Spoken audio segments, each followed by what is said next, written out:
Hello and welcome to Don't Feed the Geeks, presented by the Long Island Comic Guys, the masters of the geeky verse. Welcome back, Geek Freaks. We have an awesome episode for you today. Our episode today is all about collecting a profit, how to make a profit out of your collection or your collecting. But we also have a really cool ending segment for you guys today. We're going to bring back our awesome 80s movie review. Today's movie is Robocop. We haven't done this in a while, so I'm glad we finally brought it back. I am TC, joined as always by JJ. What up, guys? How are you today? And Toy Story. What's up, everybody? Good to see you guys. Yeah, you too. Yes, it is good to see people again. Yes. You're looking very bright today, TC. Like you're my color. I've been focusing on my herbal teas. So I'm drinking my. Excellent. You should get your daughter to do some makeup on you.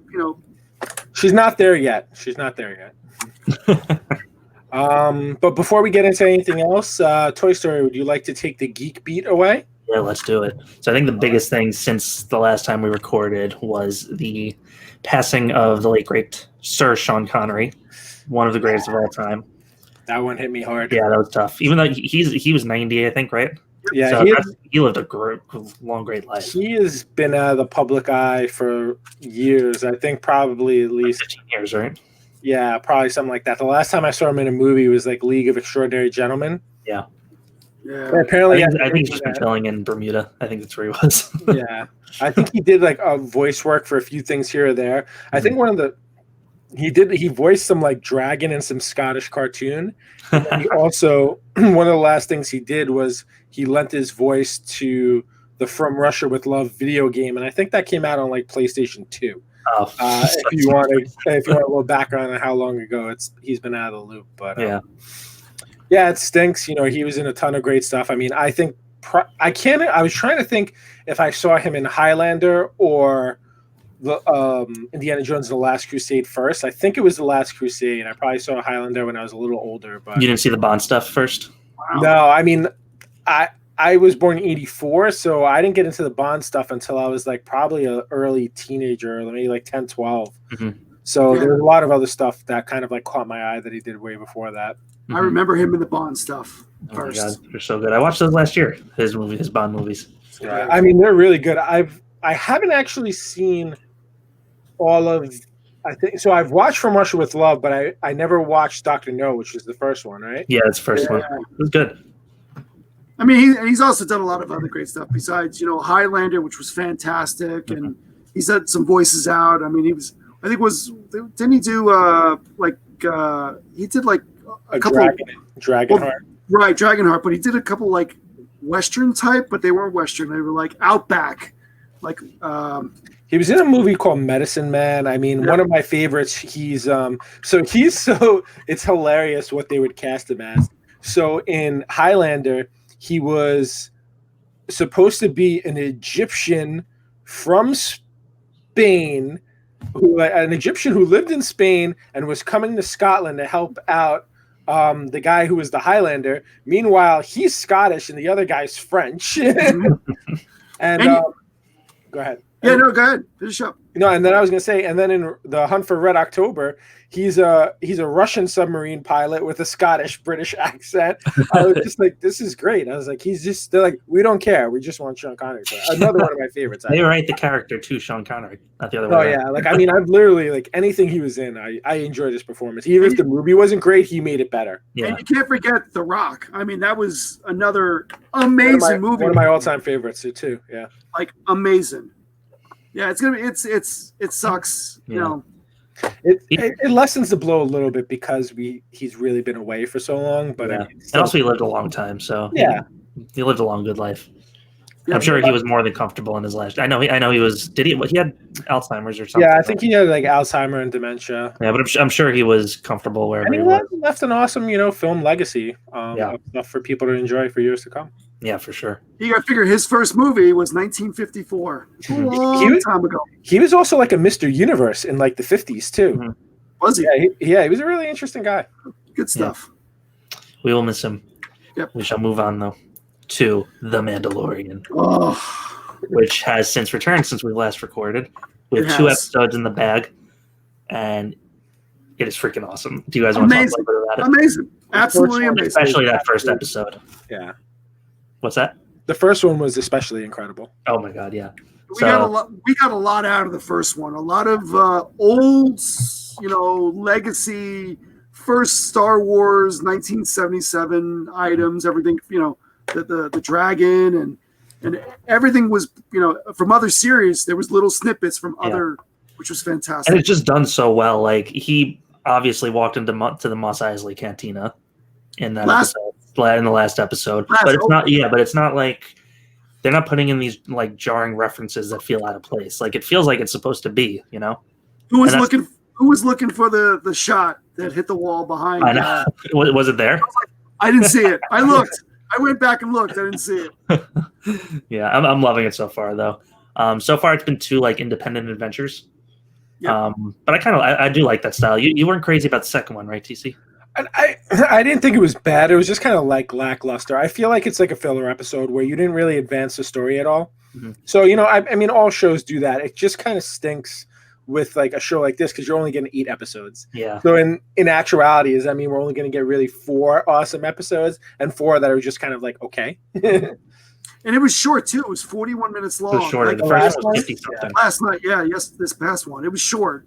I feel like we're like, I want the next threat to be like a non-monster related threat at this point because like we had like the dragon, which was awesome, the sand dragon, and then we had like these spider things again. I was like, all right, enough with the monster threats. Let's move on to like cooler stuff. I think we'll get there. I think there's a lot. No, I think so too. It's just it was cool seeing Dave Filoni in the X-Wing. Yes. Again, and he's got a name this time. They actually gave him a name. They didn't give him the name last time. Yeah. His name was Trader. What was it? Trader something or other. Yeah. It was cool. It was cool to see him and to see those X-Wings. Trapper Wolf. Trapper Wolf, which was kind of cool. So let me ask you. So when are they going to come out with the Dr. Mandible action figure? I don't know. Dr. Mandible. He was the guy that she was playing cards with in the cantina. They actually gave him a name too, Dr. Mandible. He looked like the ant from Honey, I Shrunk the Kids. I love that character. It was great. Awesome. Well, I'm looking forward to the next couple episodes. Hopefully, absolutely. I'm sure that character from the first episode will be back at some point. Let's hope so. Hope so. Yeah. Oh, that character. Yeah. Speaking of that character, Mr. J-Day, do you want to talk about this a little bit? I didn't see this news, actually. So I don't know how I missed it. Yeah, I was shocked to see this, but there is a Boba Fett series in the works. And from what I understand is they may push Season 3 of The Mandalorian to later 2021 and get this first season of Boba Fett in between Season 2 and Season 3. So we should see this before Season 3 hits. I mean, they're filming it now, probably, right? Apparently, yeah. So I don't know what's going on with that. It was just brought up. Yeah. And in the same article I read, there is talks of a female-centered Star Wars series coming out. This one being led by a director named Leslie Headland. Leslie Headland. Mm-hmm. There's talks, Disney Plus, of a female-centric, more of like a martial arts type of thriller Star Wars, where it may integrate some of these female characters we've seen. Like Cara Dune and... Right. Yeah, I was hearing that she was possibly going to get her own series. Mm-hmm. It may be from this director, Leslie. She was killer. I mean, it could be her, Ahsoka, and who's the girl from Rebels? Sabine. Oh, Sabine. It could be those 3. That would be my guess, like right off the bat. Yeah. And now, in these times, it makes sense. I mean, I think they want to get more of the female, attract more of the female viewers. Not that my wife, especially now. Yeah. When they have like, the iron still hot on like the second, trilogy. Mm-hmm. So we'll see what happens with that. I'm actually quite excited to see this Boba Fett. Who's the curly-haired lady from Mandalorian? The who he always goes back to visit at the ship port with the Gauss droids. Like, what's her name? Yeah, is she a famous actress? No, I think she does a lot of voiceovers. Yeah, she does a lot of voice She's work. funny as hell. I love that character. I think she also, because I watched the behind the scenes on the first Mandalorian, and I think she does a lot of motion capture. Like she's in the suit for a lot of the stuff too. I forgot which character she was doing. I think she might have done the pig face guy. What was his name? Oh, really? Yeah, I think she actually did the movements of that guy. Well, obviously Nick Nolte did the voice, but she's the one who like reacted and did all the controlled movements. Cool. That's awesome. Amy Sedaris is her name. I think that's how you pronounce it. Oh, no, she is. Yeah, Amy Sedaris. Yeah, she's like a comedian. She's a comedian. Yeah, so maybe I'm thinking of someone else. Yeah. I guess she's an elf. Yeah. Yeah. I've never seen her. I don't remember seeing her before. I really like her character. That character is so funny. Anytime she comes back, I'm like, yes. Yeah. Sarcasm. Cool. All right, next up, we're ready to move on? Go for it. All right, next up, a little Johnny Depp news for you Harry Potter fans out there. So Johnny Depp has been asked to resign from the Fantastic Beasts franchise by Warner Brothers, where he was already in the past 2 movies playing Gellert Grindelwald, the famous wizard that Albus Dumbledore defeated in like the 40s. So midway through the franchise, he's out and they're recasting him. A franchise that's like centered around him. I've never seen those. The first one was really good. I didn't see the second one because I heard it was bad. You'd like the first one, I think, especially if you like Harry Potter. I think I saw the second. It wasn't that bad. Yeah. So I was also hearing that he was going to be brought back in the loop for more pirate stuff. Is that like? I was hearing that too. Everything's so spotty with him right now because of this legal stuff and with Amber Heard, but like especially like. It's complicated because there's accusations coming from both sides. Yeah, it sounds like a mess in general. I feel like I'm hearing enough where like both sides are like a little nuts. I mean, clearly, I saw this like one post like Johnny Depp is like a serious drug addict. Like he's always like high and stuff like that, and like he's like a heavy drinker. So yeah. And the other thing is Amber Heard. This was like last year, I think. There's audio recordings of her fighting with Johnny Depp, and like basically admitting that she physically abused him and stuff. Oh man, I mean, she seems a little nuts too. I mean, they seem like they're actually perfect for each other. So they should probably stay with each other. People are saying now, okay, Warner Brothers, why aren't you firing her from Aquaman? Yeah, you're holding them to the same standards. No, yeah, it's tough, especially in this climate, with everything, everybody. It's also messy because it's all hearsay, so you don't know. And that's the thing too, because like a lot of these companies now, they're putting their foot in their mouth when they like say this stuff too soon. Like look at the James Gunn thing, like that got like kind of like reversed and like blown out of proportion, I guess, a little bit. And now like he's like revered again. So yeah, it's really hard to say with all that stuff. No it's just comment. gotta go wait and see. I don't even want to comment because it's just they're both. I think they're both at fault. Just move on. Oh yeah, they're both nuts. I can go off and say that without knowing anything more. You should watch the first Fantastic Beasts, though. It's good. Yeah. And what's his name? I've been getting around. There's a lot of things I'm trying to get around to. I've fallen off since like 2007 on like movies and stuff like that. I used to. No, that's probably like 2013. Outside of like the stuff we go to the movie theater, when we go to the movie theater. Jude Law is playing young Dumbledore in those movies. Yeah, no, I know a little bit. Like I've seen bits and pieces of it. I think my wife has been watched it a few times when it was on TV, and it's just like it doesn't hold like the same interest as like the Harry Potter stuff. Yeah, it's completely another thing. I heard that there's a petition going to have that guy Colin Farrell. I think he was Colin Firth. He was originally cast in the role that Johnny Depp took. I don't know the story behind that, but I think they're trying to bring him back now. Yeah, that's what I heard. Whatever. And he's another guy too who's always in trouble too. So you never know. Like, is he really? People love or hate him. Yeah, I mean, for a while, like after SWAT, I don't know if you've ever seen SWAT. It's a really good movie.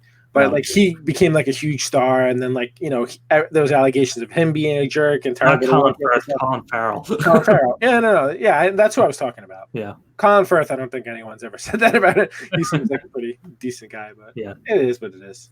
I was like the guy from Mamma Mia. Listen, at the end of the day, Johnny Depp he won't do the one movie for Fantastic Beasts, and then they'll rehire him for something else, and then it'll all be forgotten. That works. So he's not hurting for money or No, Yeah, it's very cyclical, all this stuff. Yeah.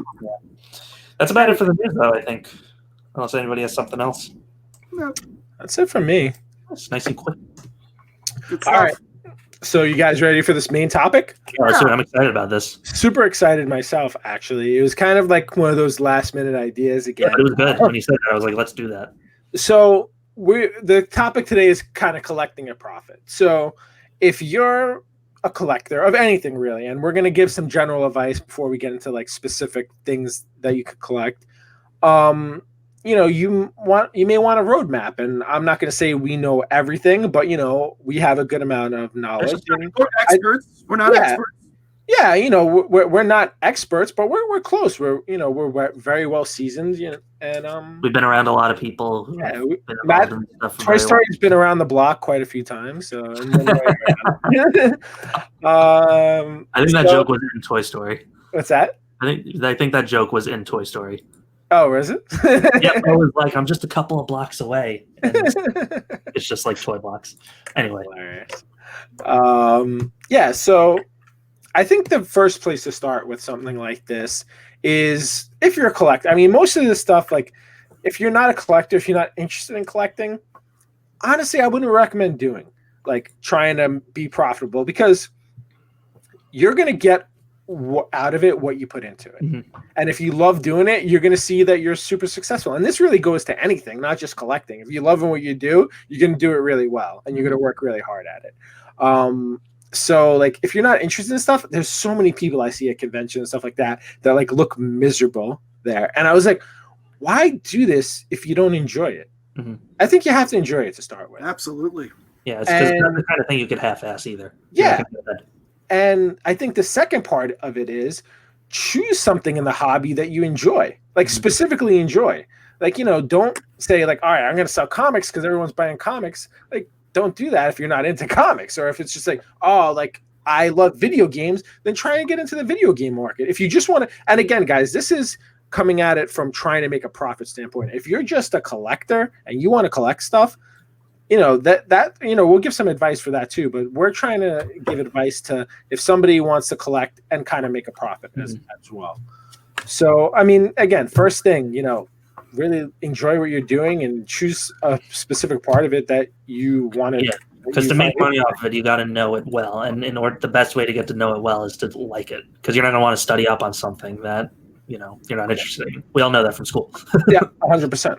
And to kind of reiterate what you were saying in terms of like working hard and doing it well, is it's entirely up to you how much money you're going to make on something like this. Yeah. I mean, like the people who like hustle, grind, dig through boxes, hit up all these different places, like who are out there all day. I mean, you could make a living off of this, but if you're lazy about it, you probably can't. It's probably going to be like a side hustle. So how successful you are is really going to be up to you.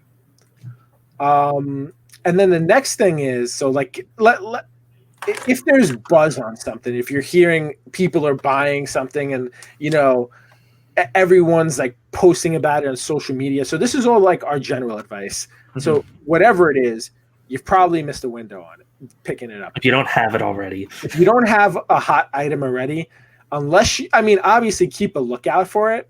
If you can get it for like a decent price or half of what it's going for. But chances are the percentage of you getting that is way low. It's so much like the stock market. It's unbelievable. It really is. It's anything that, people want, really. It's a commodity, if you think about it. Totally.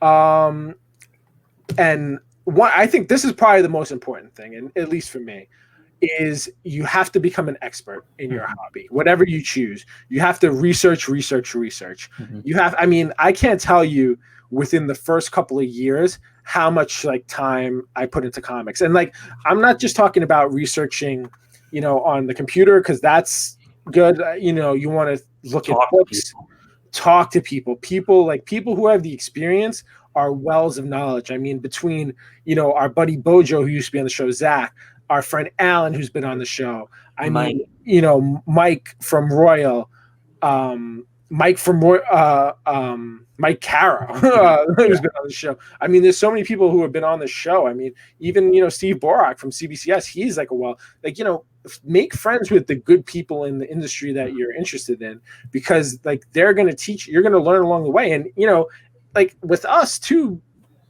work with good people.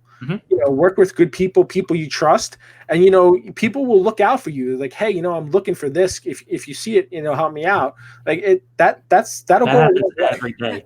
And ask questions. I mean, if you don't understand something, 100%. That's ask questions. I learned like probably 80% of what I know the first 4 years collecting from working at the comic store and just being around those people between customers and between like employees like Zach and Alan that know everything.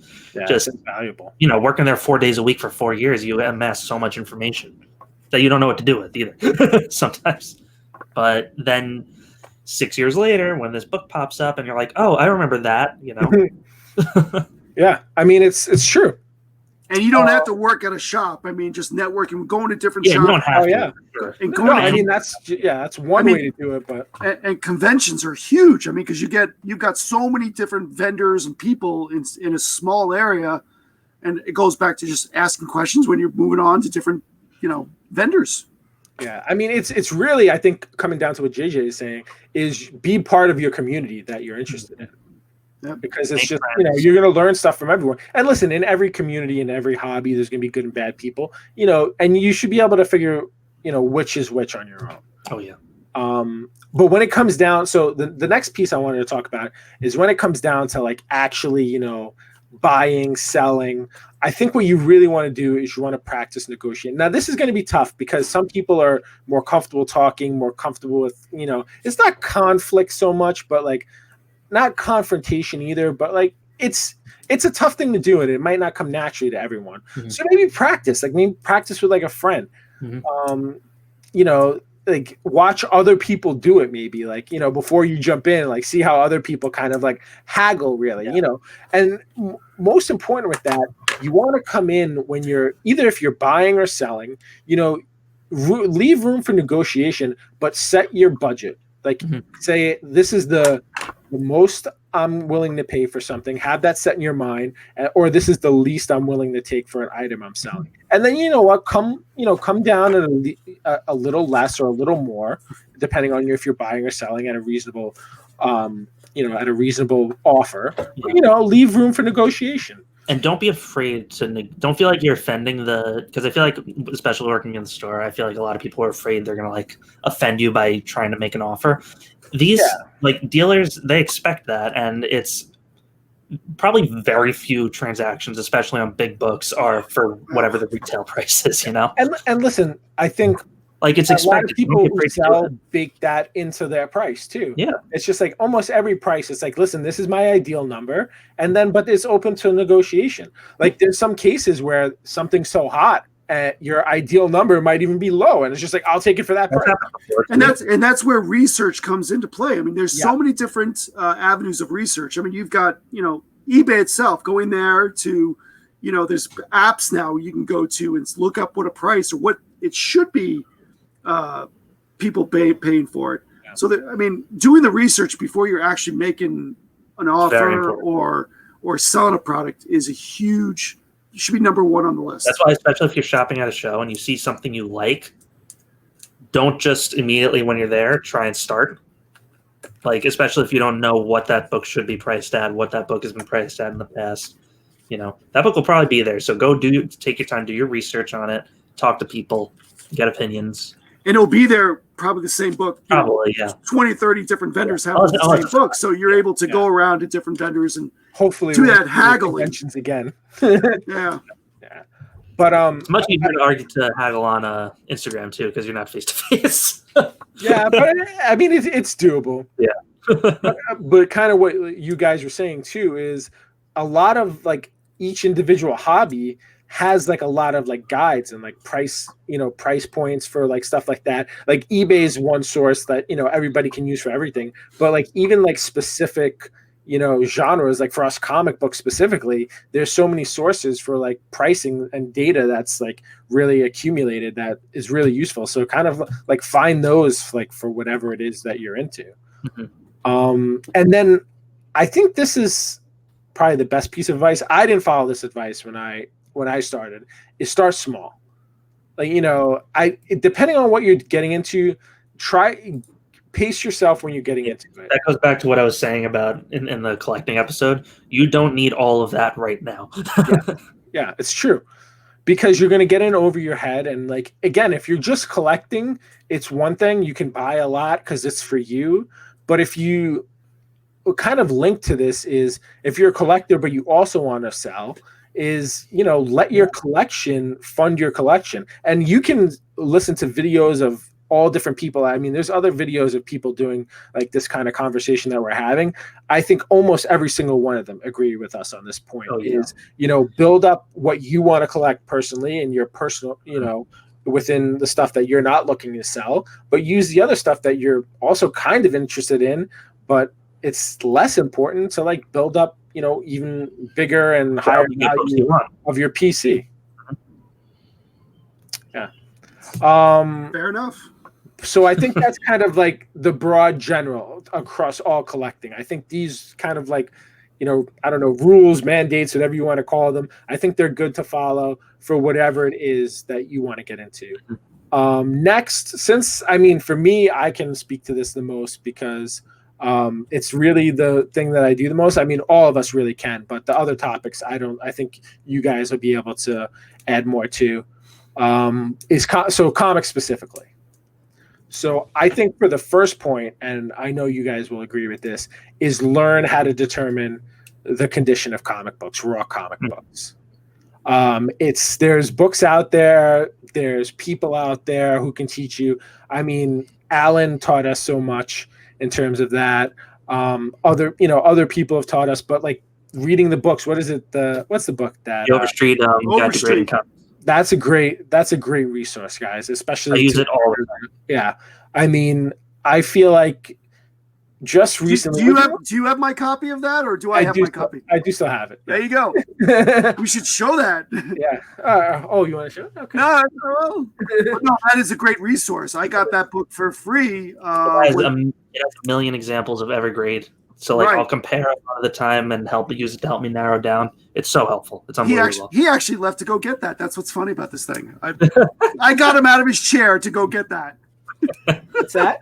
I said, I got you out of your chair to go get that. Yeah, there it is right there. There it is. I mean, that's great book right there. It's a Bible, and I got that free from Heritage Auctions when I bought a couple books from them. They sent that to me for free, and it's a great book. I would highly recommend any collector to pick that up. That was probably the best deal you've ever got from Heritage. Wow. Yeah, so that's really important, guys, because I think, and we'll kind of reiterate this point later, in terms of specifically making a profit on comics, raw comics is where you're going to see the most return on investment, I think. I mean, again, like graded, there is room, but I think you have to hit a graded book, and you want to get a very high grade on a graded book at the right time. Otherwise, you're looking for a personal collection for graded books. I mean, there's books that I buy for my personal collection just because I like them, and then a year later I'll check and it's went up 60%, and I'm like, all right, is there something else more? I might be willing to part. And that happens a lot too. Excuse me, sorry. Like it's totally fine to buy books that you're not 100% attached to. And what you're super attached to is going to change year over year, I'm sure. Like, hey, I love this. I wanted to collect this whole thing. And now I've had it for a year or 2 years or 3 years. And just like, all right, I'm ready to move on. I can like double or triple my money at this point on it and get into something else. Especially when you have 20, 30,000 comic books sitting in boxes. I mean, really, are you ever going to look at those again? I've got a deal in the work for about 7,000 of them right now. And also like I think I don't know if you wrote this down, but like the quantity that you collect is important too. Like, do you want to be someone who buys a ton of stuff or just has like a few, very high end books? Yeah, And you can make that determination. I mean, right now I'm in a place where I just collect a lot and probably too much of everything. And I'm trying to whittle it down. And listen, you need right in the beginning, I wanted to just read everything, so I have a lot of modern books now. I bought weeklies all the time, and I tapped off that. Yeah, now I'm the same thing. I want to focus on the higher end, Silver Age and the Bronze Age stuff. So but again, like what kind of that stuff do you buy? I think the best. Do you do runs? Do you only do keys? Do you? I mean, for someone who's looking to make a profit on this stuff, I think anything that hasn't blown up that's a first appearance is something that's worth picking up, especially if you can pick it up at a great price, because you never know. Like every first appearance has the potential to become a key. Like you never know, like and could be the craziest characters. I mean, just think of like Kamala Khan. Like her book like blew up. Spider-Gwen.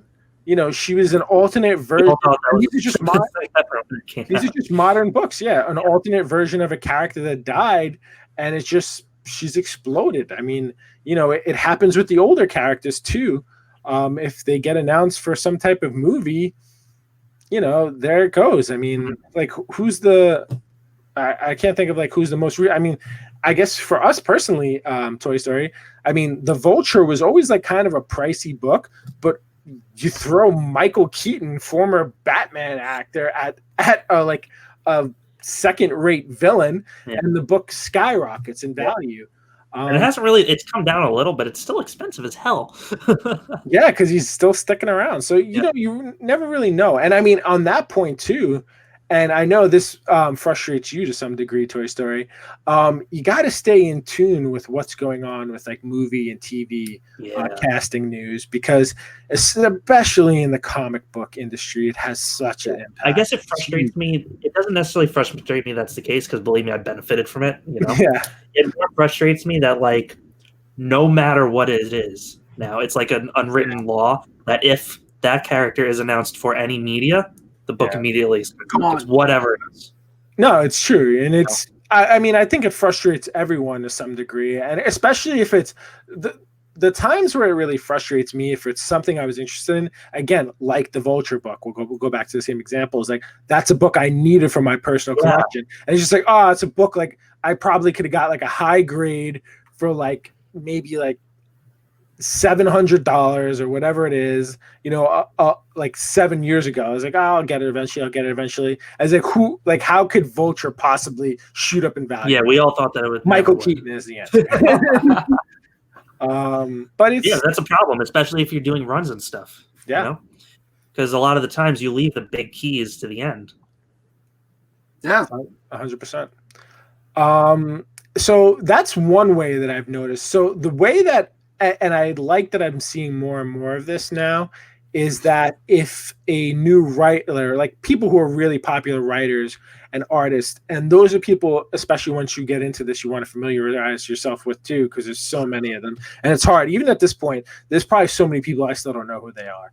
But try to stay on top of who like the really popular writers, really popular artists are, because they jumping onto a book or taking on a character that they've never done before can really like expand the character's popularity. I mean, just look at what those guys Donny Cates and everyone has been doing with the Venom character and the Venom storyline. They've taken that over, and they've like Venom's always been popular, but he's like the value of like a modern run right now. Like half those books are like $50 or to $100 books in like that run. It's crazy. I mean, another example of that is like Immortal Hulk. Immortal Hulk's another current run of books who has like a hot writer on it. I think it was Al Ewing is the name, and it's just another book that's really picked up steam, and a lot of the modern copies are valuable. I do like seeing that. You're right about the writers. Yeah. The same thing with the artists too. I mean, you got Archim, who he's got all these covers out, and they're, I mean, some of them are. Was that new one? Peach Momoko. Yeah, those covers are awesome. Peach Momoko. It's crazy. And that's something I want to end on, like the variants before we move on to like different parts. But and again, like we touched upon how like the raw books are really where you want to make your profit margin. But like where do you want to get them? Yeah. And I mean, I think you got to dig through boxes at comic shops. You got to go to flea markets. You got to go to antique stores. And again, I know like this is in the COVID world where not all this is reasonable, but I mean, when things start to come back to some sense of normalcy, garage sales, looking, searching the internet, or like even the ads for people who are like looking to sell collections. I mean, again, it's a hustle, it's a grind. If you want to get these books, you really have to be willing to put the time in. I mean, the best books I've had is when I've gone to some shop and I've just spent like 3 hours there digging through boxes, and it's exhausting and it's a pain in the butt. But I mean, that's when you're really going to find your value. You got to be willing to put the time in. Yeah, you never know what you're going to find in those bins, and that's how these people, like you were saying earlier, who put the time and the effort and the blood, sweat, and tears into it, they make it. They do. Yep. All right. So the last point I want to hark on is, in this comic book specifically, are the comic book variants. Oof. Now, this is what's the best way to describe it? It could be feast or famine. I guess I would say with when it comes to variants. So I think it's oversaturated. I think we all agree that. I think everybody agrees it's oversaturated. Yeah. I'm going to preface it with, I recognize the importance and that they're valuable. I just hate that they're valuable for the reasons that they are. I mean, a great example is, I think it's a very early, our friends at Elite Comics, they posted a book today. It's an Amazing Spider-Man variant. I think it's 668, issue 668 or something like that, but it's a very early Delgado variant. Very, very rare. And they have it, it's a 9.8. I've never seen a 9.8 come up before today. $21,000. What? For this variant. It's very rare. Oh, I think super popular. Wow. Yeah, it's if you have that raw, that book is minimum in beat up copy. Which book is this? It's a Delgado variant. From, do they have the number on it? 667. Yeah, from 2011, Delgado. Yeah, it was, and so the whole reason is because issue 666 had about 100 to 150 variants. And so people had variant fatigue, and nobody bought the variant to 660. That's actually cool, though. Yeah, that's not manufactured scarcity, which is the usual reason I hate them.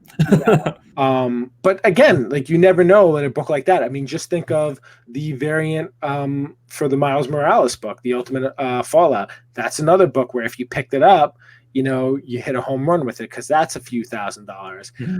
When it comes to variants, I would say just tread carefully. Some of these artists become huge. Like, JJ brought up Art Germ. Some of his early books are still worth a lot, but now you see, if you go walk into a comic shop on a week, he has 10 variants out. I was really into Delgado. We mentioned him on the Spider-Man book. He's probably got 10 variants out. I was a really big fan of Francesco Mattina. He's another guy got 10 variants out. Peach Momoku, I'm seeing is that a female, or I'm sorry, I don't know if it's a female. I think artist. You might see 5 of variants from her right now, but that might come up more. And the problem with that is, you see them in the stores, but then there's probably another 20 or 30 from shops. People like Scorpion Comics may have their own, to all these other shops that have their own variants of the same book. So storage, it's another, which you're not even seeing. So it gets overwhelming a lot on that. That's something where I'm gonna say my best piece of advice is pick it up if you like it. Like, with the variants, I wouldn't. It's too much of a gamble to try and pick those up for profit, because I mean, I've gotten burned. Like, out of all the variants I've had, I've definitely spent more money on variants than I've gained back in terms of profit. Agreed. So that's kind of the comp specific. If there's more stuff people are interested in, definitely reach, especially this episode more than any others, guys. Send us an email, send us something on social media. If there's something we missed or something you wanted to talk about, specifically comics, at least for this section, definitely let us know. For sure. Do you want to move into? Let me ask you something. What are your thoughts on graded, like, signatures?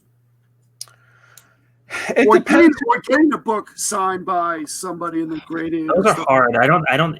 They definitely increase the value somewhat. I don't know that that's like as has that same potential for growth that the book itself has. You know? It depends who it is. It depends the book. Like if you're gonna have like a new issue of something Batman done by, and it's not a first appearance. It's just like maybe a number one of a random series, and you're gonna go up to like Scott Snyder and who's his Greg Capullo and have them sign it. You get a 9.8.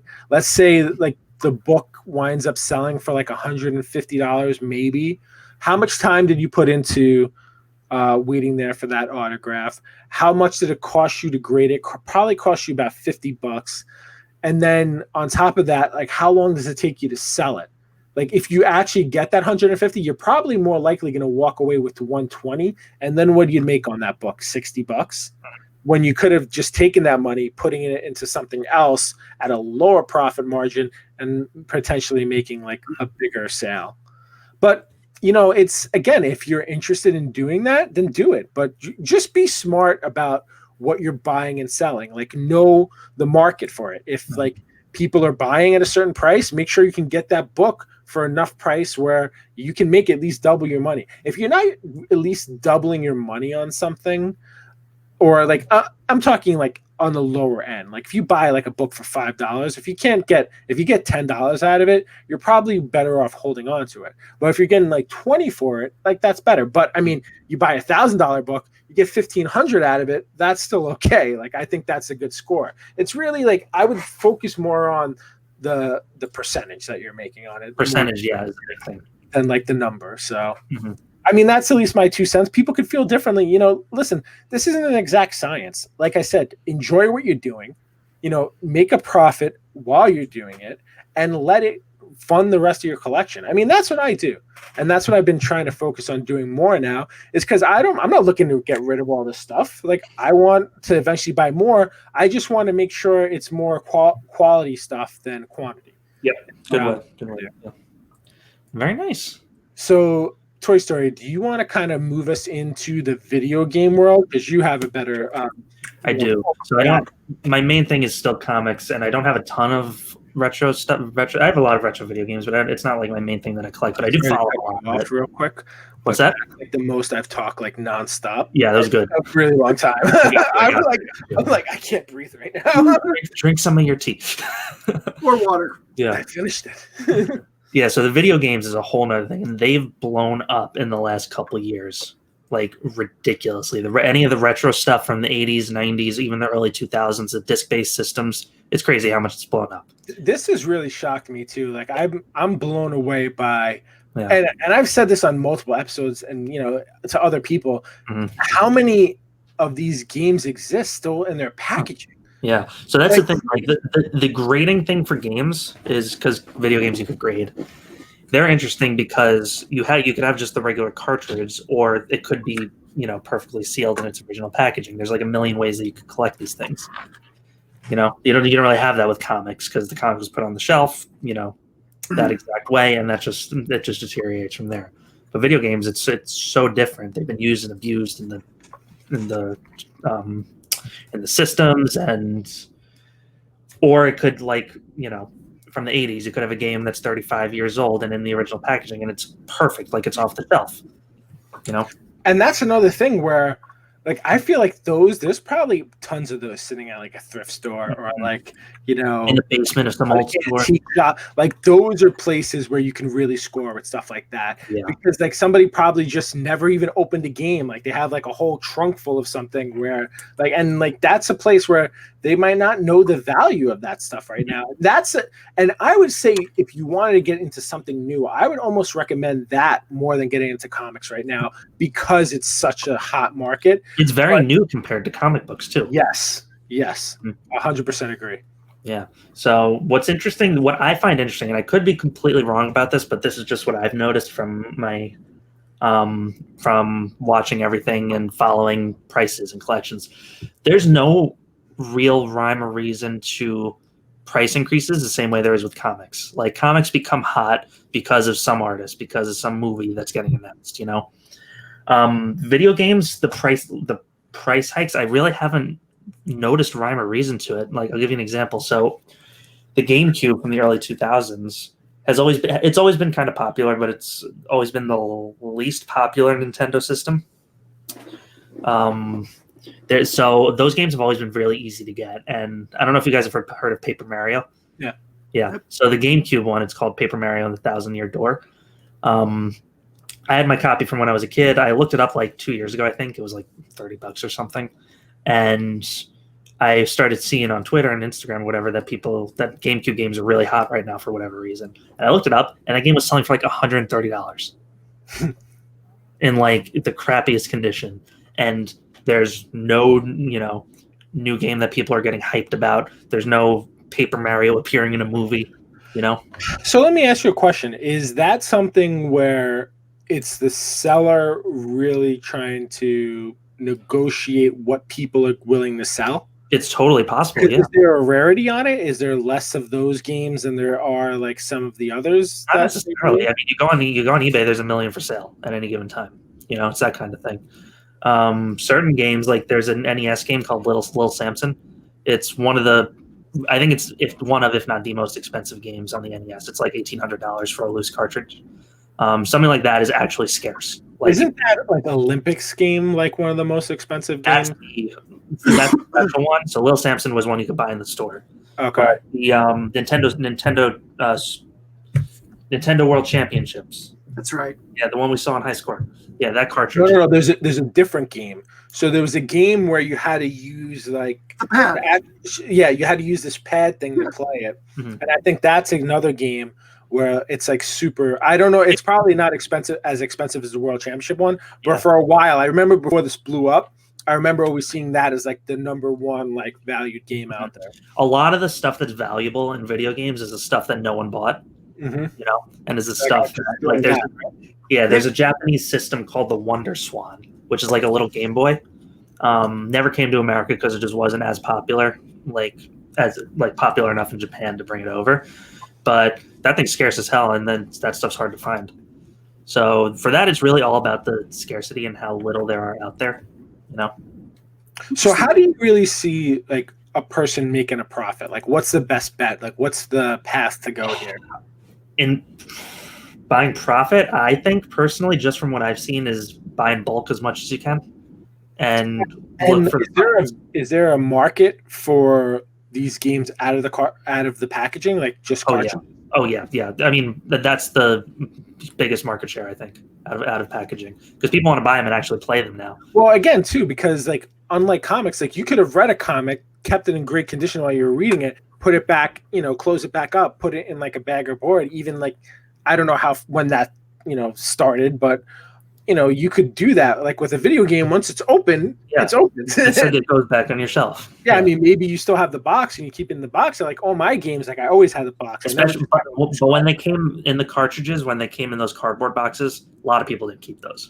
Those went in the garbage on Christmas morning when you opened the game. I kept the cardboard box. You did? That's good. Yeah, but I think that profit-wise, it's hard buying individual stuff to make profit, especially if you're buying them from stores, retro video game stores, because they don't fluctuate as much as something like comic books. All video games have gone up in price since Corona started. That's just because all collectibles have really gone up since then. But individual-wise, I would say the best way is to buy bulk as much as you can. Buy if you see a bin of video games at a garage sale, make a deal. You never know, there might be a Little Samson in there. And this is something where I would actually not recommend, especially unless you're buying it for your collection, buying it from like a shop that like specializes in like video games and stuff like that, because you're not going to find any value there. Yeah, you're paying. You're gonna pay top dollar, if not more. Definitely. Interesting stuff. Yeah, what's really interesting and something that you have to watch out for a lot more with video games is I don't think really people ever talk about faking comic books. Not really. But now that I think about it, is weird. Like I feel like that would be a thing. But I think you would be able to tell the difference. Yeah, especially with the cartridge-based games, there's so many fakes out there. They're called reproductions, and people spend so much time trying to make them as believable as possible. So a lot of them are really convincing. You can usually tell because, like, on the Game Boy and the NES cartridges on the back, there's like that stamped Nintendo logo, and a lot of them don't bother to put that on there. So the cartridge will look exactly the same otherwise, except for that. You can usually tell from the label if the label's not glossy, if the label looks blurry, you know. But that's something you got to watch out for, because you could have a game like Chrono Trigger, right? That's super hard to find. That's $100, and the reproduction's worth, $3. And check the screws on them. Screws. That's another thing. If it's a really expensive game, open it up.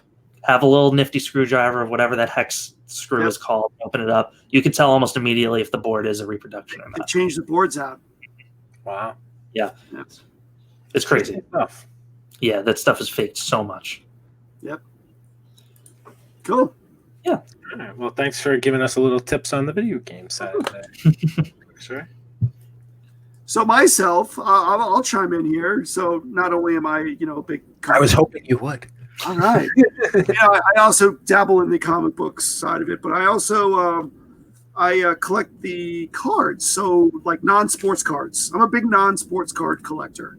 It's funny. I have a lot of sports cards, but I'm not into. I should probably track the pricing down. And I used to be a big sports cards collector. I mean, I've probably got 40,000 sports cards that I've collected since I was a kid. I still have, Michael Jordan rookie cards. I have, I have all those.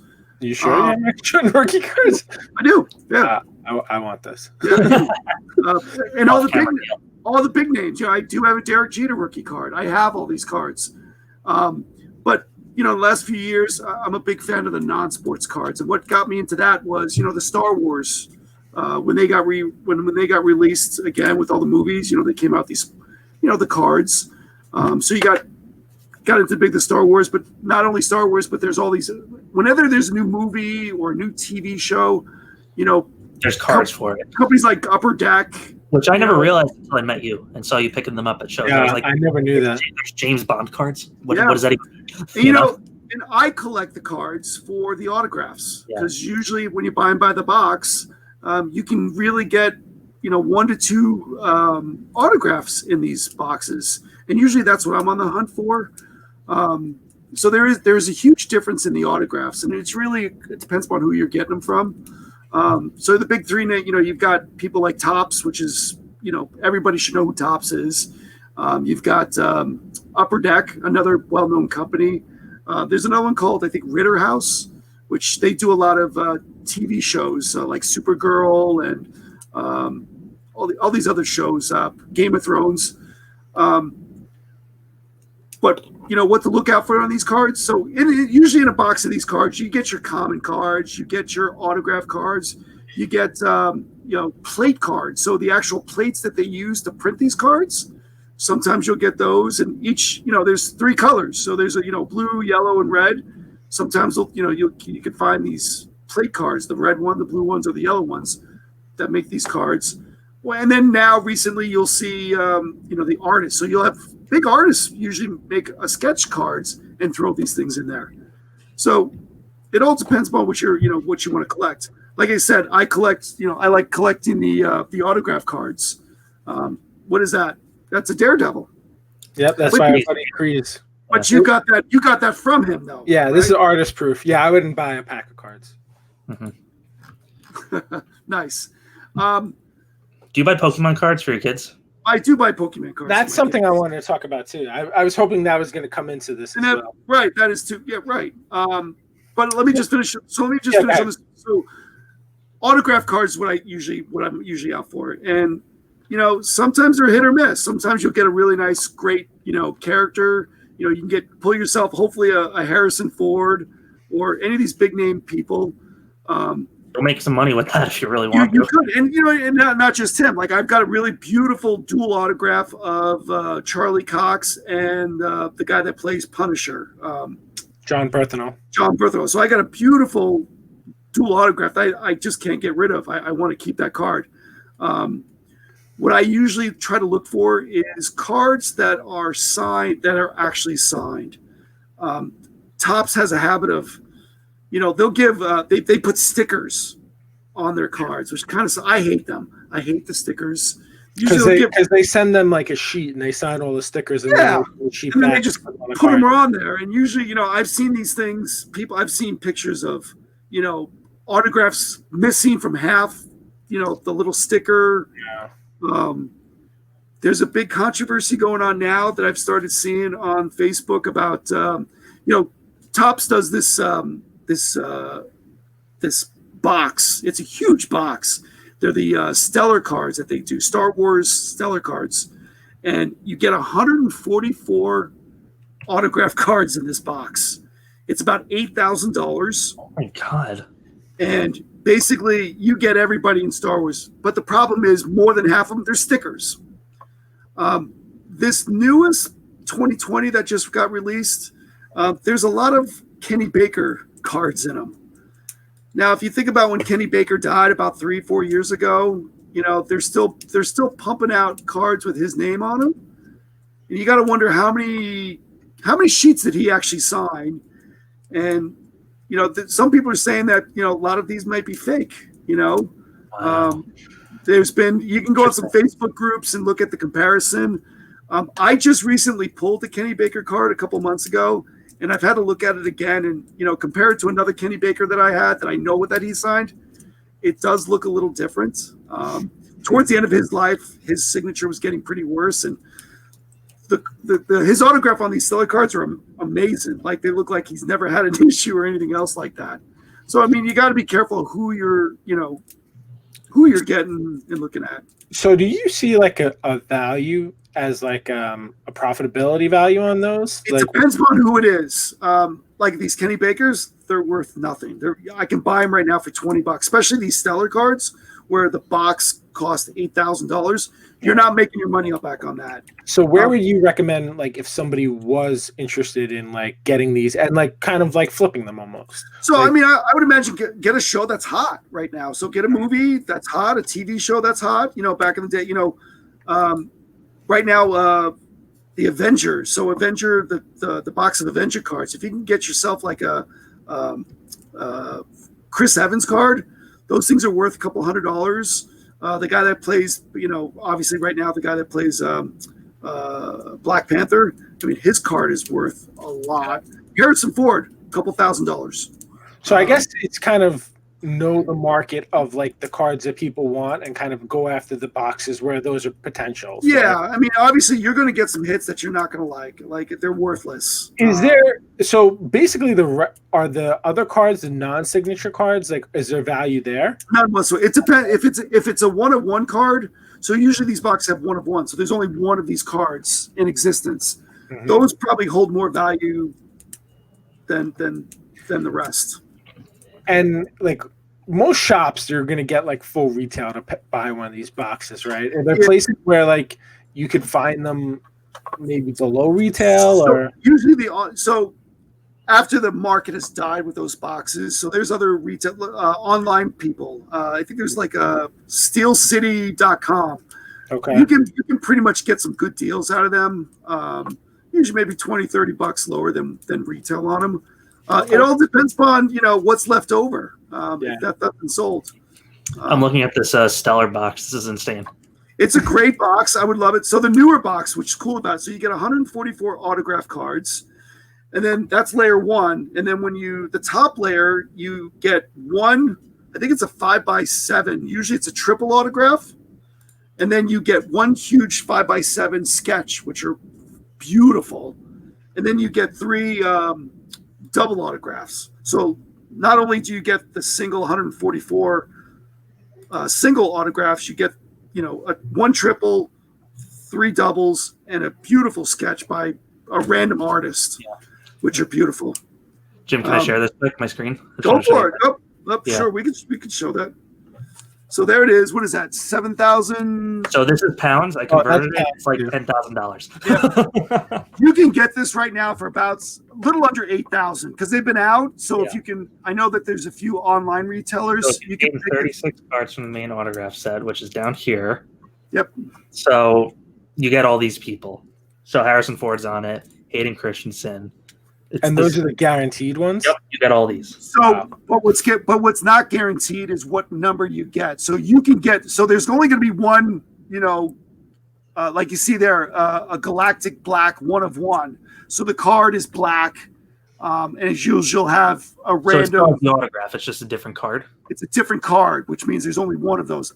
They've already pulled the galactic black Harrison Ford 1 of 1. I don't know what it sold for. I watched the guy on Facebook Live pull that card. Wow, he must have freaked out. Everybody went nuts. Like, it was unbelievable. Wow, Excuse me. that's really cool. Is it actually worth it? Are they making their money back on that? I'm not exactly sure. I don't Like this, I don't know, because this isn't chance. It's guaranteed that you get every autograph. Yeah, it's hard. So that box price is going to be, set Has it up. all accounted already? Yeah. So let's talk about those Pokemon cards now. Pokemon cards still going strong after what, 20, 25 This years? is my childhood here. It's great. Yeah, I was gonna say, Matt, do you have any of these from when you were? I young? never did the cards. I played the games. But a lot of my friends did the cards though. Yeah. But all the first edition cards are so much money. And what's even cooler, what's really interesting, is the sealed packs from the first run.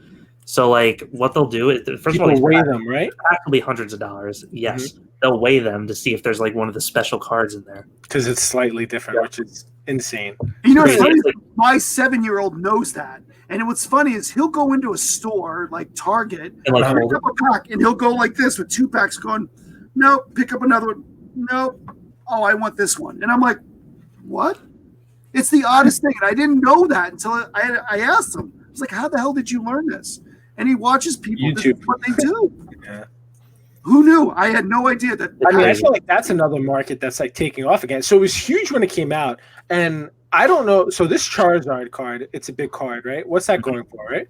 thousands of So dollars. when it came out, it was like was an a part of the $800 for $1,000 card. Yeah. And I have a family member, so he's like a cousin of mine, had that card from the original pack. I've been trying to ask his dad. I was like, do you know what's going on with that? Does he still? He's like, I have no idea. I was like, I need to talk to him because it's crazy.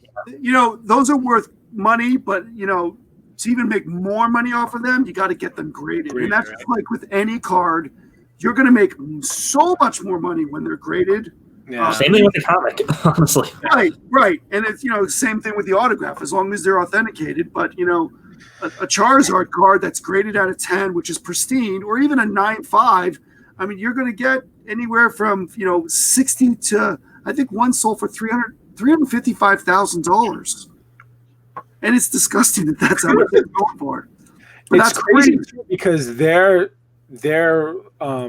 monitoring of it too, like the specifications, like people look at it and centering's important. Like there's a lot. I watched like one video and I don't even know how I got on this video, but like I was interested in it to see like what they were looking for on the car. Like, oh, this has good centering, this has good gloss, like there's something off here. It was like, it's like speaking a whole different language, and you know, this is coming from someone who like I understand what like the comic book terminology is. It's just, and I think it matters more with the centering and everything else on a Pokemon card than it does a normal card. yeah. Because that was another thing. My 7-year-old even knows. Like, he picked up a card. He's like, "Oh, it's not centered." I'm like, "What are you talking about?" I've been collecting cards my entire life, and I've never, you know, I've had cards where they've been cut, you know, half the face, and those are worth it. We call them error cards. Yeah. You know, they don't call an off-centered, you know, Pokemon card an error card because it's not. I mean, it's not yet. Just wait till the market fires up on that. But it's absolutely, and it matters huge on a grading standard if the card is not centered, and it could be. I mean, it's with a naked eye you can't tell, but yet it will ding it a 0.5 on a grade if it's off just a hair. And I think, I mean, you're like really proving the point right here where how important research is. Like, especially if this is the market you want to get into, you know, put the time into like really learning all this stuff before you get into it.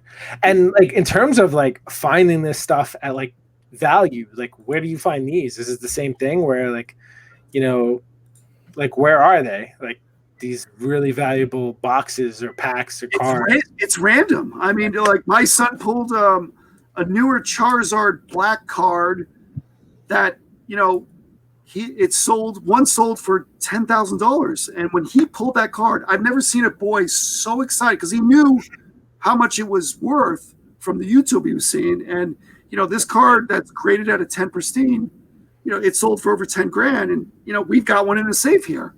I don't know if it's a 10, because eventually I'll get it graded, but it's what's that? To me it looks great. What did Jack say though? It looks great. But it's so random. It all depends upon what box you. I mean, you can buy these things, and we bought ours from Target. So walking into a Target and pulling a $10,000 card. So the new stuff is worth money too. It's not just that first series. No, it's the new stuff. This is a brand new. Hidden Fates. I think it's the line is. I don't know anything about this game. We don't even play the game. We just collect the cards. Mm-hmm. Interesting. All right. So before we jump into our awesome 80s movie review segment, do you just want to touch real quickly on the vinyl industry? A little bit different from everything else there. Yeah. Let me back up here real quick. So I know during COVID, the card market exploded during the start of this pandemic because everybody wanted all the collectibles did. Everything did, but I'm going to take it back to like sports card. A Mike Trout card sold for over $4 million. That's new. That's a signed one, right? The signed one. Yeah, that's the Mike Trout rookie card. It's funny. So Polari, our friend Tom Polari, who was on our statue episode, he randomly gets into that. He bought a couple of packs from that box, and I think he was paying like $100 a pack. Yeah. Oh my god. For that, and he bought like 3 or something like that. So he pulled the rookie card. He pulled the Mike Trout rookie card, but not that one. Right. So like he still got like his money worth out of it, but crazy. It's crazy. All right, go ahead. I'm sorry to interrupt you. No, it's fine. Yeah, so I've been collecting records since I got into music. I always just thought they were cool, like with the packaging and stuff. But records are interesting because there is, at least from what I've seen, much less room to make money on them if you're like a private seller. So you really make your money from selling in quantity and not like, one super valuable thing. Like out of the probably 600 records I have down there, I have one that's worth $250, and that's my highest value one. All the rest are like super low, and you just buy to listen to. They don't really do like they'll do limited releases, like Record Store Day is a big thing. I'm sure you know about that, JJ. Oh yeah. They'll do limited releases where it's like 2,000 copies of this album, 100 copies of this album. But even those, you get them from record stores, so you're paying full price anyway. Sometimes they're over, and there's not much room for margin on them. So it's not the best hobby if you want to make money, unless you have a store or you specifically set up at record shows and you have like quantity that you want to sell. I think that they're worth more to people who like that individual. So like I'm a big Pearl Jam fan. I've got a lot of Pearl Jam vinyls, and some of the vinyls I've got, they're worth some money to that market. Yeah, it's a very that's a good point. It's a very specific market because you have to get the record lovers first of all. Then you got to get the people who like that band. Then you got to get the people who like that band who are willing to pay that money. Right. And there's much less of that than there are Spider-Man fans willing to spend $3,000 on a comic book. And it's funny because just like the comic industry, there are different versions, different pressings of vinyls than there are, So you want to get yourself the first pressing, not so want the third or fourth. Yeah, for a perfect example. So AC/DC is like my first favorite band. So for years I was tracking down their first album, which was only released in Australia and had 6 pressings the first year it came out. So I had to, and there's like tiny differences between, the pressings. Like, okay, this one has a little picture of a kangaroo on the label. This one, this song is spelled this way instead of this way. So you got to, it's very minute.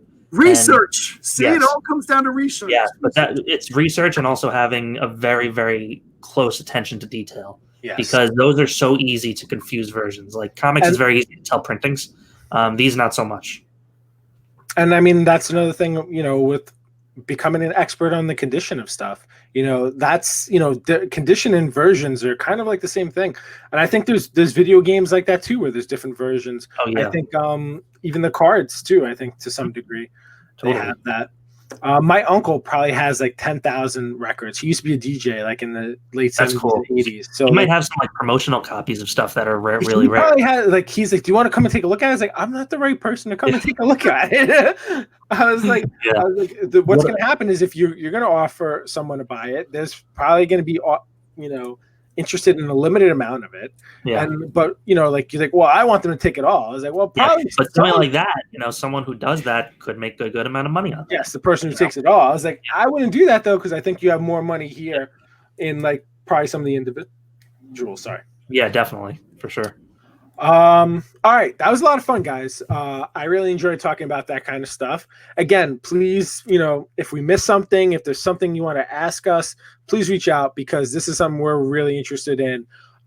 Something we get excited if people are interested in as well. So we're inherently collectors, so anything. Yeah, you can, if you just look down, we have all our information on the YouTube details down here of how to contact us, and on all the podcast sites as well. But let's get into our awesome 80s movie review. And the review for this episode is the 1987 classic, Robocop, not any other version. It was directed, and I'm going to butcher his name, Paul Verhoeven? I don't know. But he directed this. It was starring Peter Weller as Murphy/Robocop. So it had a budget of $13 million. It grossed about $53.5 million. So it made a little over $40 million, this movie. And $1 million of that budget, from what I read, went to the making of that suit. So I guess my first question to you guys is, so we all recently watched it. Does it hold up 30 plus years later? Oh my God. Okay. It's me speaking because I've never seen it before. Okay. This is the one I'm really interested in. For a movie from the 80s, I was absolutely floored at how good it looked and how real it looked and how good it still looked today. Yeah, and watching again, and it's funny because I probably watched it like 6 months ago, and I wasn't like watching it to analyze it. So this time I kind of was, and I was like, wow. I was like, this still looks great. I was like, when you compare this to like what the hell that Thing movie we watched, I was like, oh my God, this looks amazing. It's much more. I was like, it was just like you could tell like everything.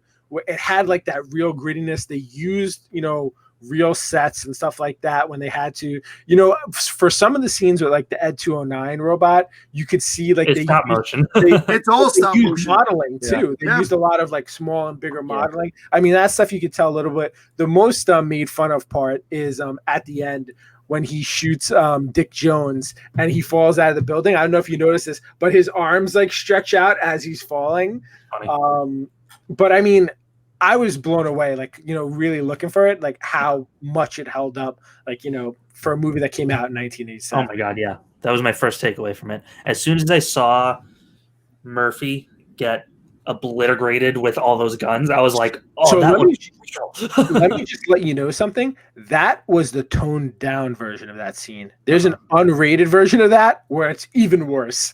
So I watched the one on Prime. I don't know which one is that. Which one? I watched this movie for the first time, 1989. I was 5 years old, Matt. I should not have been watching that movie. And I watched it a lot. It was like we had 3 VHSs at my grandparents' house: Roger Rabbit, Bambi, and RoboCop. We rarely ever watched Bambi. It was back and forth between RoboCop and Roger Rabbit. But I mean, I remember. So this is something that you probably can attest to. I know JJ can. The RoboCop craze after this movie came out, the toys, the cost. I remember for at least 3 to 4 years later, people still being RoboCop for Halloween. I mean, again, there was sequels as well that came out with these two. There was a cartoon that came out with it. There was TV shows that got spun off that like lasted a season or two. There was one TV show I was really locked into, and they canceled it after like 8 episodes. I was like, no. They're like, we're losing money every episode we make because it's so expensive. I was like, fun fact, I read that the whole suit was too big to fit in a car. So anytime he's in the car scene, he's not wearing the bottom part of the suit. He's sitting there in his underwear in the top part of the suit. Oh, that's What I thought was really cool was when at the and towards the end of the movie when he takes off his helmet and you see like his face and the back of the head. That I was going to ask next, like, what was your favorite part, and then we'll go into like least favorite part of the movie. Favorite part, JJ, you go first. So I saw this movie in the theater because I was 16. I was 16, 15, 16 there, and I remember seeing this in the theater. So I remember this craze. I don't remember much of the TV show for some strange reason. That came out in the 90s. Yeah. And I didn't play with any of the toys because I was much older. So I knew that there were toys and everything else like that. It was a huge video game. It was a big the stand-up arcade there was. Yeah. Favorite scene in this movie. So, and this is going to, unfortunately, I know one of your other questions is most underrated characters. So it's kind of like a mixture of that. Okay. So I was a big fan of Paul McCain in this movie. I love this guy. He was one of the henchmen. The henchmen were funny as hell. Of this movie. Oh, yeah. Emil. Yes. Yeah. I was a big fan. I loved him. He had a great laugh in this movie. The villains were great. The villains were and some of these villains were big. Ray Wise. I mean, I don't know if you know Ray Wise. Star. I mean, he was the voice of Gordon in The Killing Joke. If you guys, we've seen that. He was the voice. But Paul McCain, I love this guy. There was a scene where they're in that industrial park and he's hunting him down with a big giant gun, and Robocop hits him with the car and into an acid, and he comes out of this acid. He's just melting away. Oh my God. That's my least favorite scene in the movie. It still grosses me out 30 years later. I love him, and he explodes everywhere. And I just, when I saw that, I was like, oh my God. I mean, it's an intense movie too. Like, this is a rated R movie. Like, anyone, like, it's graphic violence. It's severe. I think I remember when it first came out, it was because it was so graphic. I think they wanted to give it like a rated X because it was so violent. And I think that's why they came out with that toned down version of it. Oh, I remember, like, now I'm even thinking about, like, on the news, 6 o'clock news, and they're talking about Robocop on how violent it was and everything else like that. Yeah. But that part of that movie and Paul McCain, I love that scene. And, going back to the visual effects of this movie, it was absolutely stunning and I believe they were Oscar nominated too for that. Yeah. I mean, you saw his flesh coming off and he exploded, and and that was just a small part. And going back to that violent scene of the shooting, I've never seen so many bullets pumped into somebody before in any other movie. I mean, there's no other movie on this planet, I don't think. He still stood. And he still stood. And he got his hand shot off. Yeah. Like, the visual, you got to give kudos to the guys that the visual effects team on this. I think they actually won for like audio editing. I think they won an Oscar for. Somehow they didn't win for visual effects. I have to go back to the Academy Awards 1987 to see what beat this out, because I'd be very surprised. But yeah, so that's it. And Peter Weller. You can't get any better. Dr. Peter Weller to use. Doctor, yes. And he forced that down my throat when I was talking to him. Excuse me, it's doctor. I'm like, okay. You think about who they could have gotten to play Robocop, and it all comes back to any major character of any movie. Like, there's no other better person than the person they chose. I mean, he's so robotic too. Like, even today, like the way he speaks is very like, cybernetic. Even his movements are very kind of like. I feel like he just like, I think he was taught by like a mime, like his movements, and I don't think he's ever changed those movements since his movie. And I tell you, he's such a great actor. I mean, some of the movies I love. This was one of probably my top two of his movies. I mean, I'm a big Buckaroo Banzai fan, and him being Buckaroo Banzai. I mean, that's my favorite movie, Peter Weller movie. And when I got to meet him, I got that's what I got from him was an autograph of that picture.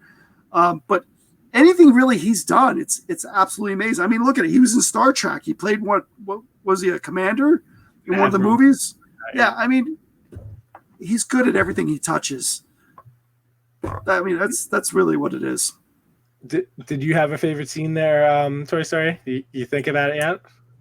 Yeah, when Clarence came into what was the guy's name who built Robocop? Um, The guy that he killed with the grenade. yeah, it was God, what's his name? It was Morton, Bob Morton. Yeah, that was one of my Bob favorite. Morton made a one of my mistake. Now it's time to erase that mistake. Yeah. So you know how often my cousins and me watch this movie a lot. We quoted it so much, like that beginning scene where they throw the guy out of the van. We say constantly, "Can you fly, Bobby?" I think the awesome. most quoted part of that movie is, "I'll buy that for $1." Oh, yeah. I mean, I heard a lot of quotes that I have heard for years, and now that's where it's from. You know, my favorite part of the movie isn't actually even necessarily part of the movie. It's I love those like cut scenes, like those like news scenes they had, and then, like the commercials within them. I love Nukem. Like that was just fantastic. I mean, like I love the whole movie, but like that's like one of the first times I've ever seen a movie do something like that. Like at least when I was a kid, I'd never seen anything like that before. I was like, wait, like there's a commercial within this movie? Like this is so weird. And I always thought that was cool to this day. I mean, obviously, like there's like scenes where like he like I think that whole scene where he like busts them at like the drug lab, that's an awesome scene too. But my least favorite, I already said, was the scene where Emil explodes. It's gross. You know, I didn't say my least favorite. I didn't like the scene where he's in the car park when all the cops are shooting at him. Yeah.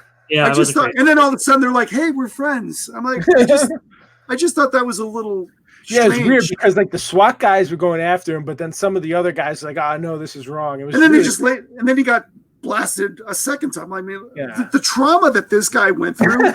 I mean, from this poor guy being a cop with no suit and being blasted beyond recognition.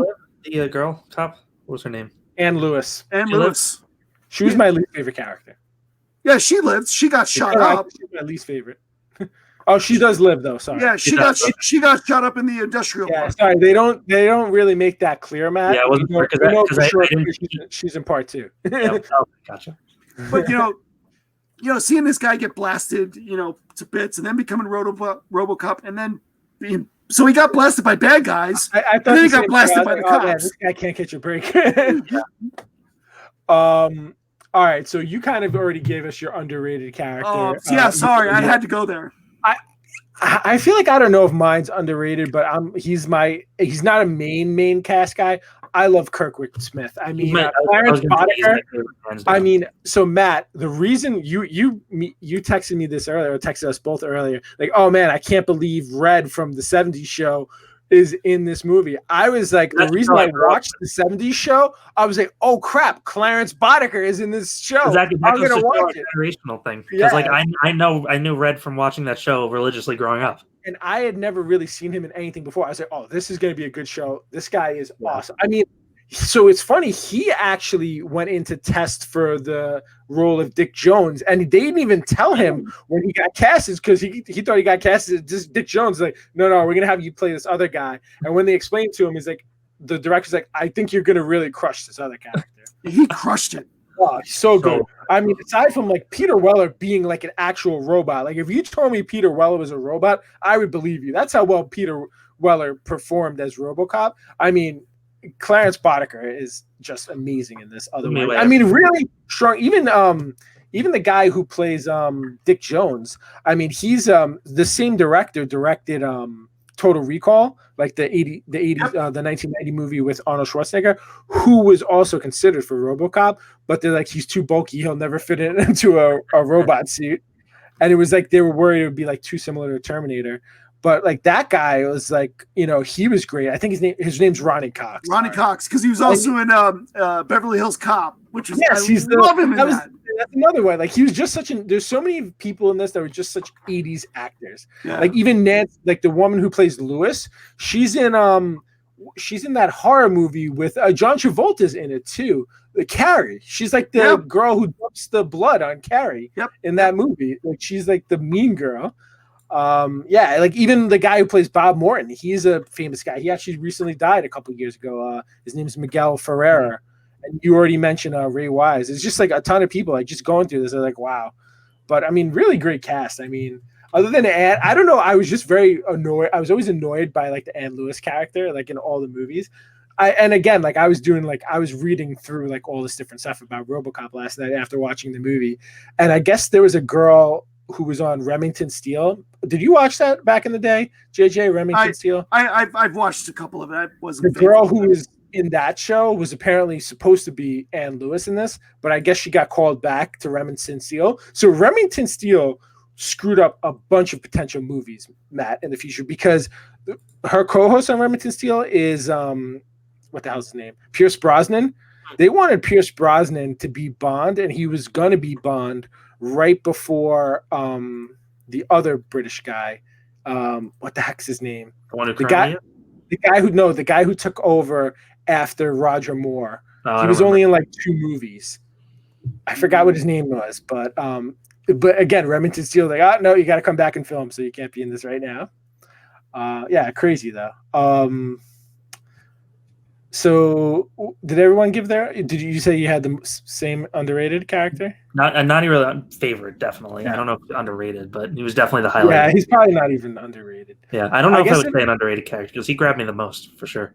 I guess if anything underrated, I like the old man. If you want a true underrated, I kind of like. What did you say the guy's name was who got blown up again? Who built Robocop?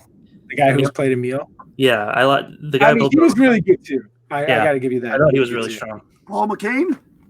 Yes. Yeah. He's from ER. Yeah. He's in ER too, he's been in a lot of things. And, what I like about him too is he's got a bad guy look to him. No matter what he's in ER, he could be a bad guy in that. Like, he just seems like a jerk. He's got a very jerk face. But I love that character. I love his character in that. Just, I don't know. All right. Let's go into the most anticipated part of this review. Grade. The grade. Let's start oldest to youngest. Oh, I'm going to give this a 9.5. Wow. Yeah, I love this movie. That's not a comic book grade. You got to give a comic book grade. 9.5? It's not a comic book grade. 9.8. 9.8. Okay. I'll go 9.6. I'll do 9.6. All right, that's fair. Wow. I love this movie. I feel like I'm giving it a bad review now. Yeah, I love this movie. I love this movie. I'm going to go 8.5. Okay. I love it. I mean, there's small things here or there that bother me about it that doesn't quite make it into that 9. And Lewis, I'm really forgiving because I almost want to give it an 8, but 8.5, I think. Really. I'll go 9.0. I know. Wow. I'm the low man. I love this movie. It brought me in right from the beginning. Usually most movies it takes like half hour to get going. Whatever. This was like right away. And it's cool too because it's very satirical about like what's going on in the world, and you got to remember it's about the future. Mm-hmm. So it's like the post-apocalyptic. Listen to like what they're talking about in the news, like the whole world's falling apart, and they're like, and they're so cheery about it. Well, in other news, let's check out this new car. I was just like. And it opens up with this guy like doing a commercial for like a new like automated heart. It's so strange. I always forget about that. Yeah. But all right, cool. Good stuff. Movie. Great movie. Keep proving that I'm a very harsh judge of everything. Yeah. We got to keep doing this segment. I like it. We'll do another one because I love this. Well, we're going to continue this. If we don't do it every episode, we're going to do it every other episode. Yeah.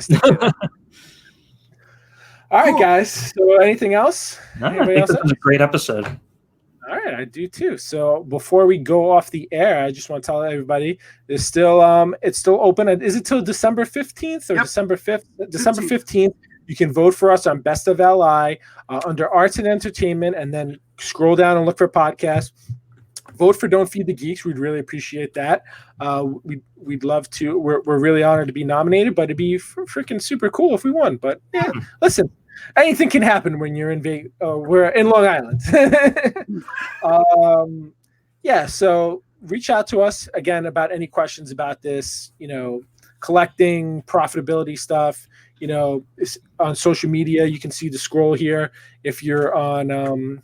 If you're watching this on YouTube or if you're listening, you can look down and see the information of where you can find us on Facebook, Instagram, our email information.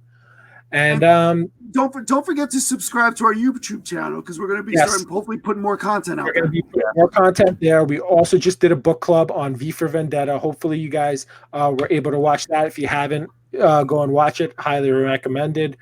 And we're going to be doing more unboxings, different stuff. So definitely, you're going to want to, if you're listening to the podcast audio, that's fine, but we're going to be putting a lot of video stuff there too. So you're going to want to subscribe and check out what we're doing there. Oh yeah. All right, you guys got anything else? Now I'm going to go continue reading Ready Player One. All right. Well, until next time, remember.